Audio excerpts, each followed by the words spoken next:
আসসালামু আলাইকুম প্রিয় শিক্ষার্থীবৃন্দ, ন্যাশনাল কলেজের স্কুল শাখার অনলাইন শ্রেণী কার্যক্রমে তোমাদেরকে আমন্ত্রণ জানাচ্ছি। আজকে আমি তোমাদেরকে নবম দশম শ্রেণীর ফিনান্স ও ব্যাংকিং অংশ, ব্যাংকিং ব্যবসা ও তার ধরন এই অধ্যায়টি পড়াবো। এই অধ্যায়টি হচ্ছে ব্যাংকিংয়ের নবম অধ্যায়। এই অধ্যায়ে আজকে আমার একটি তৃতীয় ক্লাস। এর আগে আমি ব্যাংকের উদ্দেশ্যাবলী এবং এর মূলনীতিগুলো নিয়ে আলোচনা করেছিলাম। আজকে আমরা ব্যাংকের শ্রেণীবিভাগ নিয়ে আলোচনা করব এবং তোমরা যদি কেউ এই ক্লাস দুটি এর আগের ক্লাস দুটি অধ্যায়ের উপর আগের ক্লাস দুটি মিস করে ফেলো, তাহলে অবশ্যই আগের ক্লাস দুটো তোমরা আমাদের পেজ থেকে দেখে নিবে। আজকে আমি তোমাদেরকে যেই অংশটুকু নিয়ে আলোচনা করব সেটা হচ্ছে ব্যাংকের শ্রেণীবিভাগ। তো ব্যাংকের শ্রেণীবিভাগ মোট 9টি ক্রাইটেরিয়ায় ভাগ করা হয়েছে। তো সেখান থেকে এটা অনেক বড় আলোচনার বিষয়, একটা ক্লাসে শেষ হবে না। তো হয়তো আমাকে আগামী আরেকটা ক্লাসে এই বিষয়ে আলোচনা করতে হবে। আজকে আমরা ব্যাংকের যে কাঠামো ভিত্তিক শ্রেণীবিভাগ আছে সেটি নিয়ে আলোচনা করব এবং এই আলোচনার শেষে তোমরা যে বিষয়গুলো জানতে পারবে সেটা হচ্ছে একক ব্যাংকের ধারণা ব্যাখ্যা করতে পারবে, এরপর শাখা ব্যাংকের বৈশিষ্ট্য ব্যাখ্যা করতে পারবে এবং চেইন ও গ্রুপ ব্যাংকের গঠন প্রণালী সম্পর্কে ব্যাখ্যা করতে পারবে। তো আসো আমরা এখন শুরু করি আজকের আলোচনার যে বিষয়, সেটা হচ্ছে ব্যাংকের শ্রেণীবিভাগ। আমি শুরুতেই বলেছিলাম ব্যাংকের শ্রেণীবিভাগটা 9টা ভাগে ভাগ করা হয়েছে। তার মধ্যে আজকে আমার আলোচনার বিষয় হচ্ছে কাঠামো ভিত্তিক শ্রেণীবিভাগ। কাঠামো ভিত্তিক শ্রেণীবিভাগ। কাঠামো ভিত্তিক শ্রেণীবিভাগে ব্যাংকে 4টি ভাগে ভাগ করা হয়েছে। ঠিক আছে, কয়টি ভাগে? 4টি ভাগে। যদি আমরা দেখি, প্রথমটা হচ্ছে একক ব্যাংক বা ইউনিট ব্যাংক। তাহলে লিখি আমরা, তোমরাও সবাই খাতা কলম নিয়ে বসো এবং আমার সাথে সাথে এই বিষয়গুলো লিখে ফেলো। আমি যেরকম প্রতিদিনই একটা কথা বলে থাকি যে যদি খাতা কলম নিয়ে বসো এবং আমার সাথে লিখো, তাহলে তোমাদের কিন্তু এখনই পড়াটা হয়ে যাচ্ছে। ঠিক আছে, তারপর একক ব্যাংক নিয়ে তাহলে আলোচনায় আসি। একক ব্যাংক হচ্ছে এমন একটি ব্যাংক যেটা শুধু একটি নির্দিষ্ট এলাকায় এর ব্যাংকিং কার্যক্রম চালনা করে থাকে। শুধু একটি নির্দিষ্ট স্থানে এর ব্যাংকিং কার্যক্রম থাকে। ঠিক আছে, সেটা আমাদের দেশে একক ব্যাংক নেই, একক ব্যাংকের প্রচলন নেই। যদি আমি একটু উদাহরণের মাধ্যমে দেখাই, যে দেখো, ধরো নারায়ণগঞ্জের পোস্তগোলায়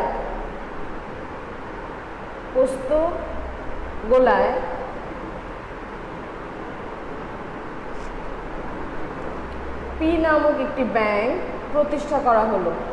এই ব্যাংকটি হচ্ছে একক ব্যাংক। শুধুমাত্র এর ব্যাংকিং কার্যাবলী কি হবে? পোস্তগোলা এলাকার জন্য সীমাবদ্ধ থাকবে। এরূপ ব্যাংকই হচ্ছে একক ব্যাংক, যেটি শুধু একটি স্থানে এর ব্যাংকিং কার্যাবলী নির্দিষ্ট থাকে। সেরূপ ব্যাংকে কি বলে? একক ব্যাংক বলে। যদি এটা সম্পর্কে আমি লিখতে যাই, তাহলে কিভাবে লেখা যায় দেখো। তোমরা লেখো যে একক ব্যাংকের বৈশিষ্ট্য বা ধারণা যদি ব্যাখ্যা করতে হয়, তখন তোমরা কি লিখবা? দেখো, শুধু একটি স্থানে এর কার্যাবলী নির্দিষ্ট থাকে।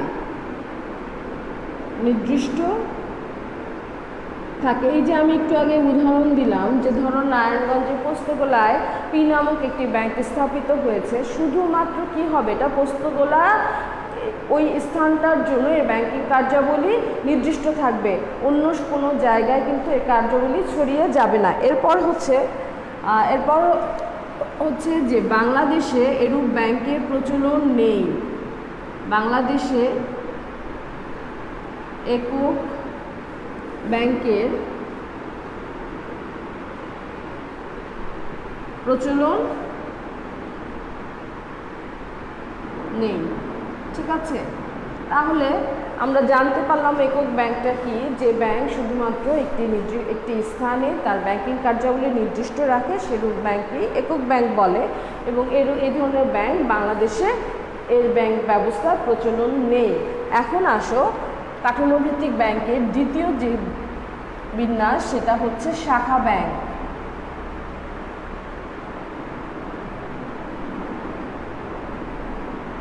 শাখা ব্যাংকটা কি? শাখা ব্যাংক হচ্ছে একটি কার্যালয়ের অধীনে এক বা একাধিক শাখার মাধ্যমে যে ব্যাংকিং কার্যাবলী সম্পন্ন করা হয় সেটা হচ্ছে শাখা ব্যাংক। যেমন ধরো, তোমরা আমাদের দেশে অনেক ব্যাংক সম্পর্কে তোমরা জানো, ইসলামী ব্যাংক, ডাচ বাংলা ব্যাংক, সোনালী ব্যাংক, রূপালী ব্যাংক, প্রিমিয়ার ব্যাংক। এই ব্যাংকগুলো কি? সবগুলো শাখা ব্যাংক। এগুলোর একটি প্রধান কার্যালয় আছে এবং সেই কার্যালয়ের অধীনে শাখার ব্যবস্থার মাধ্যমে দেশের অভ্যন্তরে এবং দেশের বাইরে যে ব্যাংকগুলো তার ব্যাংকিং কার্যাবলী সম্পূর্ণ করে থাকে তাদেরকে শাখা ব্যাংক বলে। যেমন ধরো, আমি যদি প্রিমিয়ার ব্যাংকের কথা বলি, ব্যাংক এটার প্রধান কার্যালয় হচ্ছে কোথায়? গুলশানে। ঠিক আছে, এখন এই প্রিমিয়ার ব্যাংকের শাখা শুধুমাত্র ঢাকা শহরে নয়, এর শাখা প্রশাখা পুরো দেশে ছড়িয়ে গেছে। যেমন ধরো, এটা থাকতে পারে হচ্ছে বরিশাল, খুলনা, চট্টগ্রাম,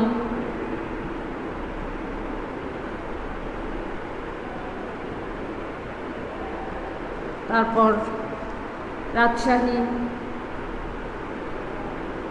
এরকম বহু জায়গায় শাখা হতে পারে। 64টা জেলায় 64টা শাখা, বা একই জেলায় আরও অনেক বেশি শাখা। আমরা তো এমনি দেখতে পাচ্ছি প্রিমিয়ার ব্যাংক গুলশানে আছে, লিংক রোডে আছে, রামপুরায় আছে, বা ইসলামী ব্যাংকের কথা যদি ধরো, এগুলোর শাখা অনেক বেশি থাকে, কিন্তু এগুলোর প্রধান একটি কার্যালয় থাকে, হয় মতিঝিলে আছে বা গুলশানে আছে বা যে কোনো স্থানে থাকতে পারে। এই প্রধান কার্যালয়ের অধীনে যখন এক বা একাধিক শাখা তাদের কার্যক্রম পরিচালনা করে থাকে তখন তাকে শাখা ব্যাংক বলে।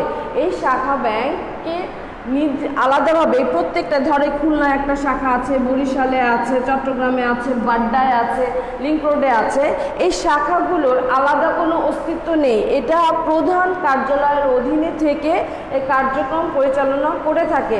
এর জন্য আলাদা কোনো শাখাগুলোর আলাদা কোনো অস্তিত্ব নাই বা বৈশিষ্ট্য নাই। এগুলো হচ্ছে কি, প্রধান যে কার্যালয় সেই কার্যালয়ের অধীনে থেকে এদের ব্যাংকিং কার্যাবলী সম্পন্ন করে থাকে।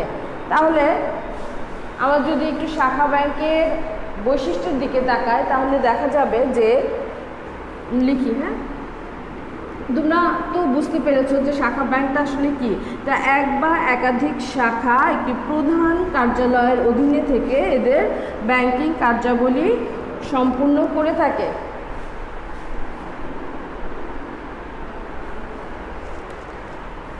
লেখো, এক বা একাধিক শাখার মাধ্যমে প্রধান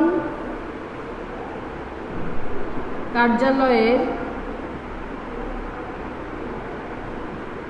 অধীনে ব্যাংকিং কার্য পরিচালনা করে।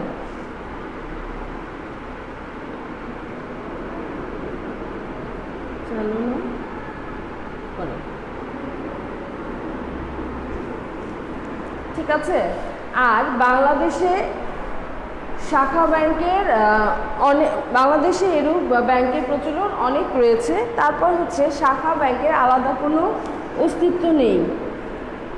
শাখা ব্যাংকের আলাদা কোনো অস্তিত্ব নেই।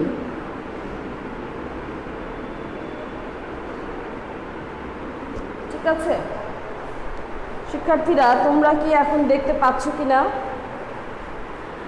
আর যারা তোমরা ক্লাসটি দেখবে অবশ্যই লাইভেই দেখো আর অন্য সময় দেখো, তোমাদের নাম, রোল, শ্রেণী দিবে এবং সেই অনুযায়ী আর সবাই আশা করছি দিচ্ছ তোমরা নাম, রোল, শ্রেণী। যখনই দেখো না কেন, অনেকেই লাইভ দেখতে পাও না, তো যখনই তোমরা দেখবে তখন অবশ্যই তোমাদের নাম, রোল, শ্রেণীটা দিবে, তাহলে আমরা বুঝতে পারবো কে কে ক্লাসে অংশগ্রহণ করছো। ঠিক আছে, তাহলে এখন আমরা শাখা ব্যাংকের পরে আসবো হচ্ছে কোন ব্যাংক? Group bank. এতক্ষণে নিশ্চয়ই তোমাদের এতটুকু লেখা হয়ে গেছে। ঠিক আছে, এখন আমি লিখবো হচ্ছে গ্রুপ ব্যাংক। গ্রুপ ব্যাংকটা আসলে কি? গ্রুপ ব্যাংকটা হচ্ছে একই ধরনের ব্যাংকগুলো তাদের নিজস্ব বৈশিষ্ট্য বজায় রেখে যখন তাদের সহযোগিতার জন্য কোনো ব্যাংকিং কার্যক্রম পরিচালনা করে তখন তাকে গ্রুপ ব্যাংক বলে। আমি তো বললাম অনেকটা লাইন, কিন্তু তোমরা হয়তো বুঝতে পারোনি, আমি কিছু উদাহরণ দিই। ঠিক আছে, ধরো ক, খ, গ, ঘ, এটা হচ্ছে এক একটা ব্যাংক। ঠিক আছে, এই ব্যাংকগুলো কি করছে? তাদের নিজস্ব বৈশিষ্ট্য কার্যক্রম পরিচালনা করছে, কিন্তু দেখা গেল কেউ হয়তো ঋণ দান করার ক্ষেত্রে কোনো সমস্যায় ভুগছে, কারো আর্থিক সমস্যা আছে, কেউ বাজারে তাদের ব্যাংকের শেয়ার কেনাবেচার সমস্যা বোধ করছে। এই ব্যাংকগুলো কোনো না কোনো ব্যাংকে একটা সমস্যা আছে, তখন একজন আরেকজনকে সহযোগিতা করে থাকে। ঠিক আছে, সরি আবার দেখাচ্ছি তোমাদের গ্রুপ ব্যাংকিংটা। গ্রুপ ব্যাংকের ক্ষেত্রে দুটি বিষয় খেয়াল রাখতে হবে। একটু ভালো মতো উদাহরণ দিয়ে দেখা, একটু মুছে নেই। গ্রুপ ব্যাংকের ক্ষেত্রে দুটি বিষয় খেয়াল রাখতে হবে। একটি হচ্ছে হোল্ডিং ব্যাংক,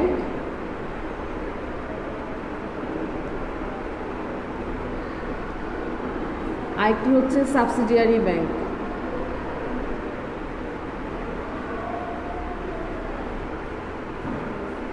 হোল্ডিং ব্যাংক হচ্ছে এমন একটি ব্যাংক যার অধীনে থেকে সাবসিডিয়ারি ব্যাংকের অধীনে, মনে করো হোল্ডিং ব্যাংক হচ্ছে এ ব্যাংক আর সাবসিডিয়ারি ব্যাংকগুলো হচ্ছে বি, সি, ডি। এই ব্যাংকগুলো দুর্বল ব্যাংক। এই ব্যাংকগুলো তাদের ব্যাংকিং কার্যাবলী সম্পাদন করার জন্য একটি বৃহৎ ব্যাংকের অধীনে থেকে তাদের ব্যাংকিং কার্যগুলি সম্পন্ন করতে চায়। এই যে বৃহৎ ব্যাংক বা শক্তিশালী ব্যাংক, যেই ব্যাংকটি এই অপেক্ষাকৃত দুর্বল ব্যাংকগুলোর শেয়ার ক্রয়ের মাধ্যমে এই ব্যাংকের ব্যাংকিং কার্যাবলীগুলো সে নিয়ন্ত্রণ বা পরিচালনা করে দেয়। যেই ব্যাংকটি বৃহৎ বা শক্তিশালী, সেই ব্যাংকগুলো কি করে?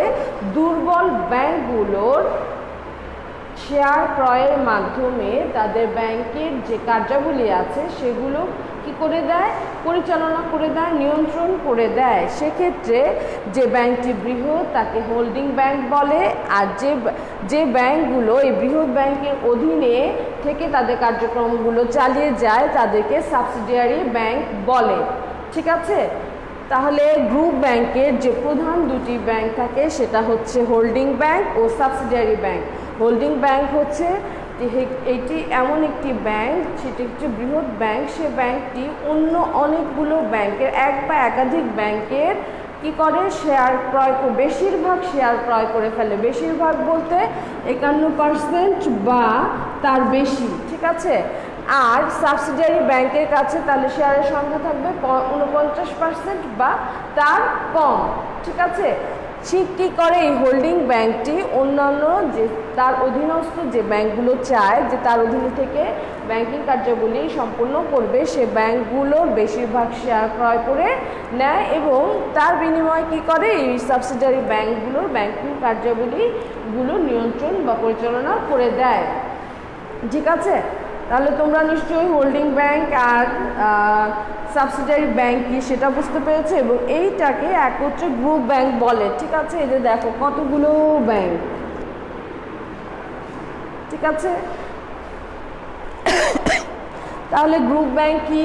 গ্রুপ ব্যাংকের ক্ষেত্রে দুটো ইম্পর্টেন্ট বিষয় হচ্ছে হোল্ডিং ব্যাংক ও সাবসিডিয়ারি ব্যাংক। হোল্ডিং ব্যাংক কোনটা? সেটা হচ্ছে যে ব্যাংকটা বৃহৎ ব্যাংক যেগুলো অন্যান্য ছোট ছোট দুর্বল ব্যাংককে পরিচালনার জন্য সে ব্যাংকের অধিকাংশ শেয়ার ক্রয় করে ফেলে এবং তার অধীনে থেকে এই সাবসিডিয়ারি ব্যাংকগুলো তাদের ব্যাংকিং কার্যাবলী সম্পাদন করে এবং সে এই ব্যাংকে এই সাবসিডিয়ারি ব্যাংকগুলোর কার্যাবলী সম্পাদন করে দেয়। সেজন্য সে কী করে? Subsidiary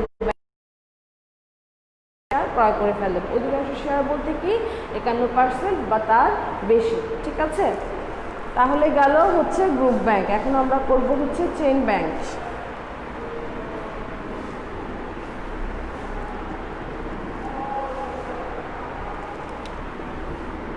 chain bank. Chain bank কি? দেখো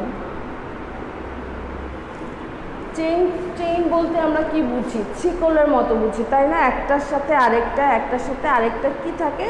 যোগসূত্র থাকে, যোগ সংযোগ থাকে। ঠিক আছে, তাহলে চেইন ব্যাংকটা কি আমরা দেখি।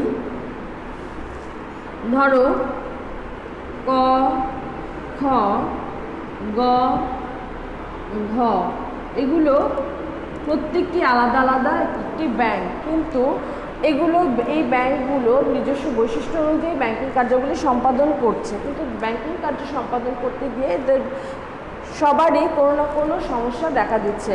কারো হয়তো যেটা বলছিলাম যে ঋণ প্রদানের ক্ষেত্রে আর্থিক সংকটে ভুগছে, কেউ হয়তো শেয়ার কেনাবেচার সংকটে ভুগছে বা কেউ বুঝতে পারছে না কোন খাতে তাদের বিনিয়োগ করতে হবে। তখন কি করে? ক ব্যাংকের ধরো ঋণের সমস্যা বা আর্থিক সমস্যা আছে, তখন এই যে গ, ঘ, খ এই ব্যাংকগুলো তার এই সমস্যার সমাধানে এগিয়ে আসছে। আবার গ ব্যাংকের হয়তো শেয়ার কেনাবেচার সমস্যা, তখন বাকি এই তিনটা ব্যাংক সহযোগিতা করছে গ ব্যাংকে। ঠিক আছে, আবার ঘ ব্যাংকে একটা সমস্যা, তখন বাকি এই তিনটা ব্যাংক ঘ ব্যাংকের সমস্যার সমাধানে এগিয়ে আসছে। চেইন ব্যাংকের মূল উদ্দেশ্যই হচ্ছে পারস্পরিক সহযোগিতার মাধ্যমে উন্নতি সাধন করা। এই যে দেখো, ধরো এটা ক, এটা খ ব্যাংক, এটা গ ব্যাংক, এটা ঘ ব্যাংক। কয়ের সমস্যা যখন দেখা দিবে তখন খ, গ, ঘ এ সবগুলো কি এগিয়ে আসবে। আবার যখন গয়ের সমস্যা তখন বাকি তিনটা ব্যাংক এগিয়ে আসবে। প্রত্যেকের সাথে সংযুক্ত থাকে, এই চেইনের মাধ্যমে সংযুক্ত থাকে। শিকলের মতো একজনের সমস্যা অন্য ব্যাংকগুলো সমাধান করে থাকে।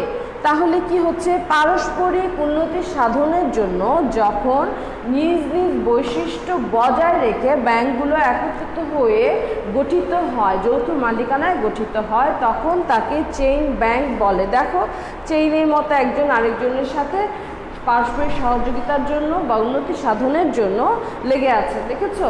তাহলে কি করছে? যখন পারস্পরিক উন্নতি সাধনের জন্য নিজ নিজ বৈশিষ্ট্য বজায় রেখে ব্যাংকগুলো যৌথ মালিকানায় গঠিত হয়, তখন তাকে চেইন ব্যাংক বলে।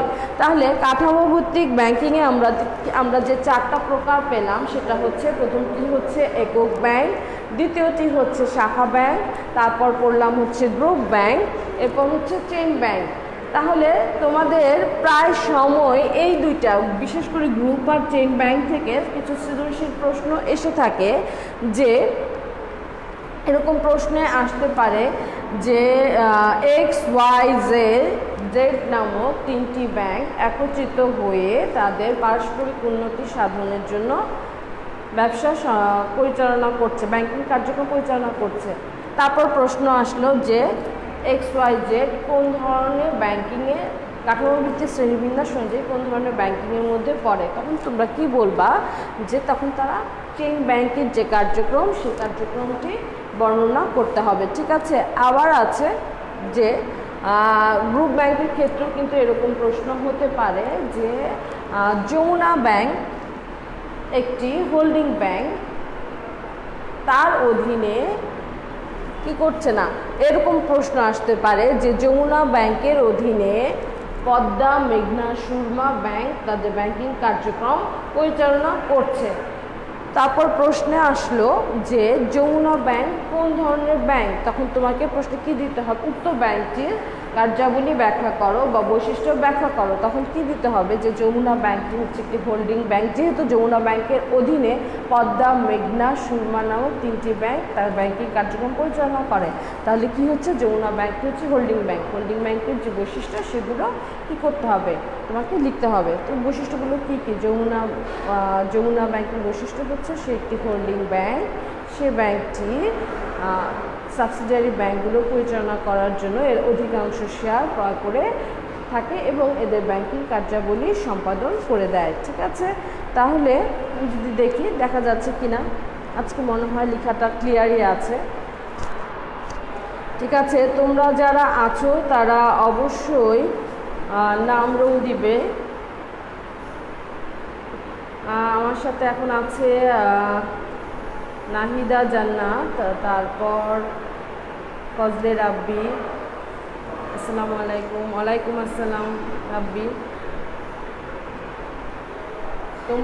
তোমরা অবশ্যই নাম রোল দাও। আমি আসলে এই তো পেয়েছি, দেখি মারিয়া আছে, তারপর আছে ইমন আছে, এরপর ইলা আছে, নাহিদা আছে, এবং কোনো কিছু বুঝতে অসুবিধা হলেও আমাকে প্রশ্ন করতে পারো।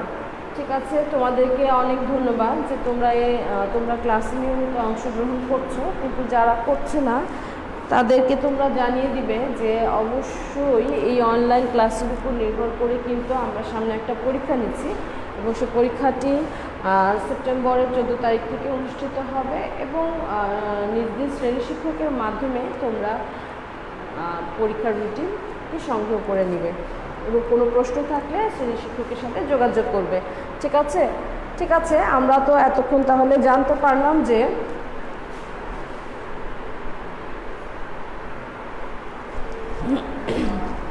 কাঠামো ভিত্তিক শ্রেণীবিন্যাস সম্পর্কে জানলাম। এখন আমরা ব্যবসা সংগঠন ভিত্তিক শ্রেণীবিন্যাস সম্পর্কে জানব। ঠিক আছে, এবং আশা করছি যে তোমরা সবাই আমার সাথে সাথে সিডাব্লিউ খাতায় বৈশিষ্ট্যগুলো লিখে নিয়েছো।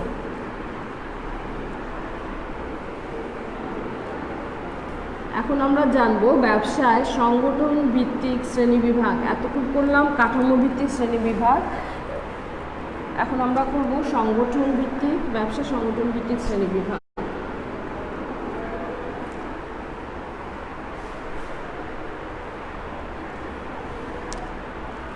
ব্যবসা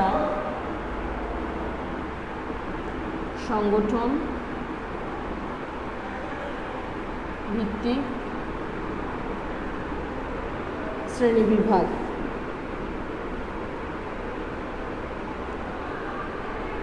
ব্যবসা সংগঠন ভিত্তিক শ্রেণীবিভাগ হচ্ছে, আমরা ব্যবসা উদ্যোগে কিন্তু পড়েছিলাম যে মালিকানার ভিত্তিতে ব্যবসাকে কয়টি ভাগে ভাগ করা যায়, 5টি ভাগে ভাগ করা যায়। ঠিক তেমনি এই ব্যবসা সংগঠন ভিত্তিক শ্রেণীবিভাগকেও যদি বিভাগ করা যায় তখন কিন্তু এই 5টি ভাগেই ভাগ করা হয়ে থাকে। এটা কীরকম হয়ে থাকে দেখাই আমি তোমাদেরকে। এক মালিকানা ব্যাংক, এক মালিকানা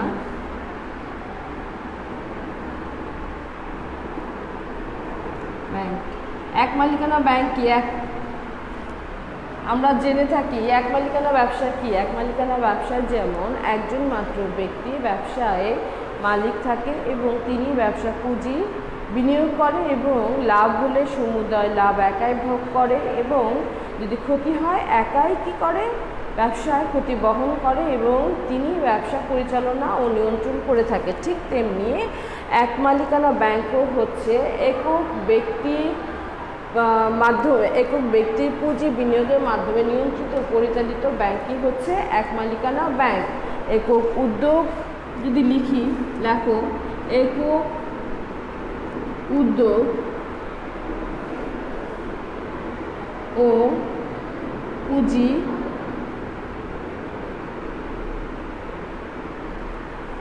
একক উদ্যোগ ও পুঁজিতে পরিচালিত একক উদ্যোগ ও পুঁজিতে পরিচালিত ও নিয়ন্ত্রিত হয়। সংক্ষেপে আমি লিখছি নিয়ন্ত্রিত হয়।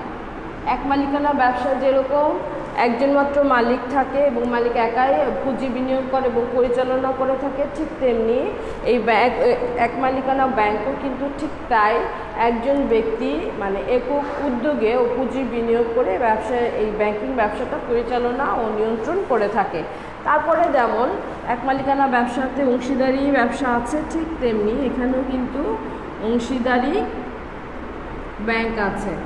অংশীদারি ব্যাংকটা কি? অংশীদারি আইন অনুযায়ী যে ব্যাংক ব্যবসাটি পরিচালিত হয় ও নিয়ন্ত্রিত হয় তাকে অংশীদারি ব্যাংক বলা হয়ে থাকে। আমরা অংশীদারি ব্যবসা নিয়ে যখন আলোচনা করেছিলাম তখন কিন্তু জানি যে বাংলাদেশে 1932 সালের অংশীদারি আইন অনুযায়ী অংশীদারি ব্যবসা পরিচালিত হয়ে আসছে। ঠিক তেমনি সেই অংশীদারি আইন অনুযায়ী যে অংশীদারি ব্যাংকটি গঠিত পরিচালিত হয়ে থাকে তাকে অংশীদারি ব্যাংক বলে। তারপর হচ্ছে যৌথ মূলধনী ব্যাংক।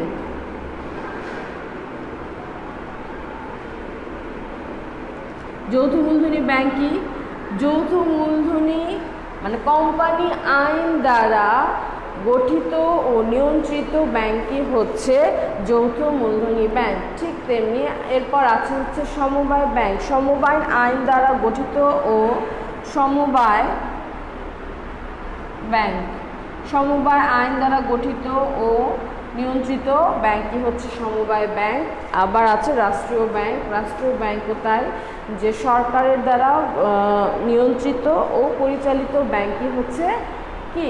সরকার বা রাষ্ট্র দ্বারা পরিচালিত নিয়ন্ত্রিত ব্যাংক হচ্ছে রাষ্ট্রীয় ব্যাংক। আমাদের দেশে রাষ্ট্রীয় ব্যাংকগুলো কী কী রয়েছে জানো তোমরা? যে সোনালী ব্যাংক আছে, অগ্রণী ব্যাংক আছে, এগুলো সরকার বা রাষ্ট্র কর্তৃক পরিচালিত ও নিয়ন্ত্রিত হয়ে থাকে।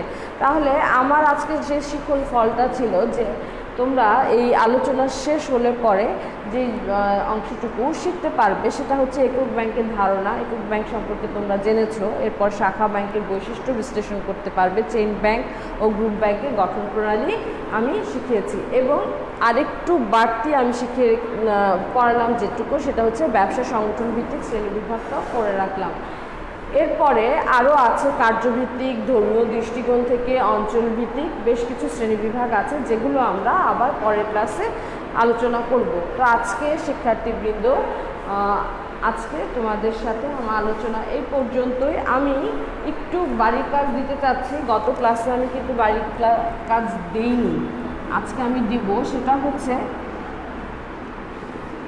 এবং তোমরা সেই অনুযায়ী অবশ্যই লেখাপড়া করছো। বাসায় বসে না থাকে অবশ্যই কিন্তু লেখাপড়া চালিয়ে যাবে, ঠিক আছে?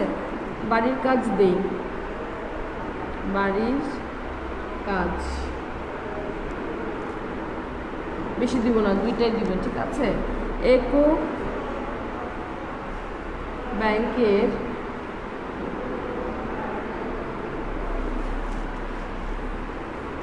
বৈশিষ্ট্য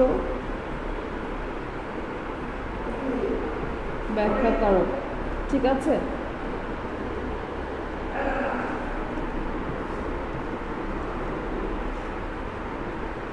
গ্রুপ ব্যাংক বলতে কি বোঝায়? তাহলে প্রিয় শিক্ষার্থীবৃন্দ, আজকে এ পর্যন্তই। আগামী ক্লাসে আবার তোমাদের সাথে দেখা হবে। সবাই সুস্থ থেকো, ভালো থেকো। আল্লাহ হাফেজ। আসসালামু আলাইকুম।